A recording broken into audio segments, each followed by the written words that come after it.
पनौती बहू। किसी की वजह से अगर कोई काम रुकता ही चला जाता है तो लोग उसे पनौती कहने लगते हैं। अरे आज हम लोगों की जूस की फैक्ट्री का माल ट्रक में लद कर शहर जा रहा है। डिलीवरी होते ही पेमेंट भी आ जाएगी। लाखों रुपए का माल है। लेकिन थोड़ी ही देर में रितु का पति दौड़ता हुआ आता है। पिताजी, पिताजी, वो जूस से भरा ट्रक पलट गया। सारा जूस पास की नाली में बह गया। हे भगवान, तेरी शादी के बाद ये पहली बार ऐसा हुआ है। मैं तो बोल ही रहा था कि इस लड़की की कुंडली बनवा लो। देखा, आए दिन नुकसान। बेचारी रितु पर्दे के पीछे से ससुर की बात सुन रही थी, लेकिन करती भी तो क्या, कहती भी तो क्या। अरे रितु, क्यों उदास होती हो? मुझे भरोसा है तुम ही मेरे घर की लक्ष्मी हो। आई आई आई आई आई आई! अरे मेरे पैर में चोट लग गई है रितु, जरा चल डॉक्टर को दिखाते हैं। रितु सास के साथ डॉक्टर के घर जा ही रही होती है कि उसका पैर फंस जाता है और वो सास पर गिर जाती है। हाय रे, पहले से पैर टूटा था, अब ऊपर से मेरे ऊपर गिर गई। भगवान उठा ले मुझे, भगवान। आये, आये, आये, कोई उठाओ तो मुझे। हाँ सासू माँ, लाइए हाथ दीजिए, यहाँ बैठिए, मैं पानी लेकर आती हूँ। अरे अब तो डॉक्टर भी चला गया होगा। अरे इस लड़की के कारण पता नहीं मैं अपने पैरों पर खड़ी भी हो पाऊंगी कि नहीं। माँ, बहुत घबराहट हो रही है। कल मेरी अपनी खुद की फैक्ट्री शुरू होने वाली है। पता नहीं कैसा रहेगा मेरे लिए बिजनेस। अरे क्यों नहीं बेटा, अच्छा होगा। इतनी लगन और मेहनत जो की है तूने, बस तेरी बीवी का मनहूस साया ना पड़े। अरे जब से आई है कुछ ना कुछ मनहूस होता ही चला जा रहा है। कैसी बात कर रही हो माँ? एक तो वो अपना घर परिवार छोड़कर हमारे लिए यहाँ आई है, और तुम हो कि। दिन बीतते हैं और एक दिन। निकल इस घर से, मैं कहती हूँ निकल। जब से यह लड़की मेरे घर की बहू बनी है, हर जगह घाटा, हर जगह नुकसान। कभी सास का पैर टूट रहा है तो कभी जूस का ट्रक ही गिर जा रहा है।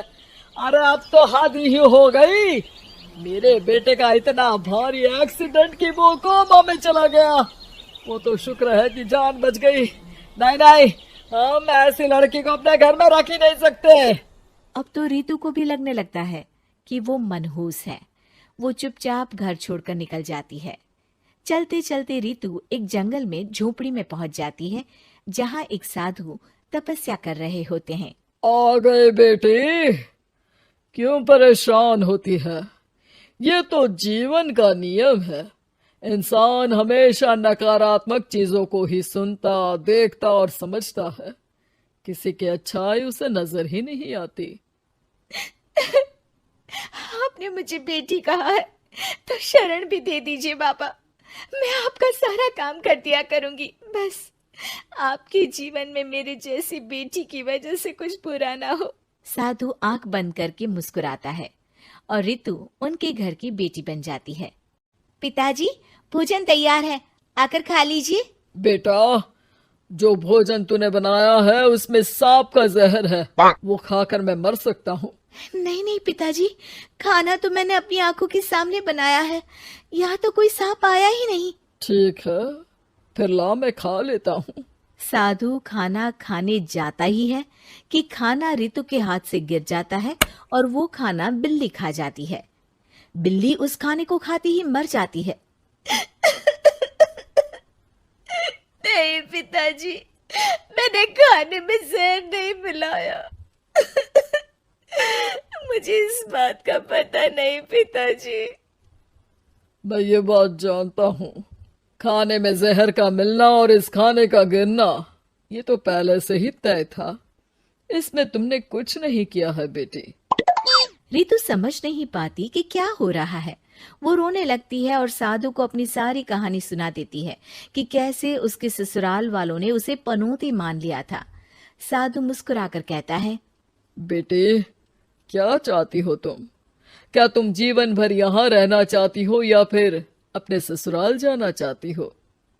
पिताजी, मैं ससुराल जाना चाहती हूँ क्योंकि वहां मेरी जरूरत है। मैं चाहती हूँ कि मेरे ससुराल वाले मुझे पनौती यानी कि मनहूस ना समझे। उन लोगों को पता चले कि मैं उन लोगों का भला ही चाहती हूँ। ठीक है बेटा, ऐसा ही होगा। तो कल मेरे साथ चलना। दोनों अगले दिन रितु के ससुराल जाते हैं, जहाँ साधु के साथ रितु को देखकर सास कहती है, अरे वाह रे करम चली, हम लोगों के घर में तूफान लाकर चैन ना मिला तुझे। जब जादू टोटका करने के लिए ये बाबा बाबा बुलाकर किसी को लेकर आई है। नाना माँ जी, ये तो मेरे धर्म के पिताजी हैं, मुझे ससुराल वापस छोड़ने आए हैं।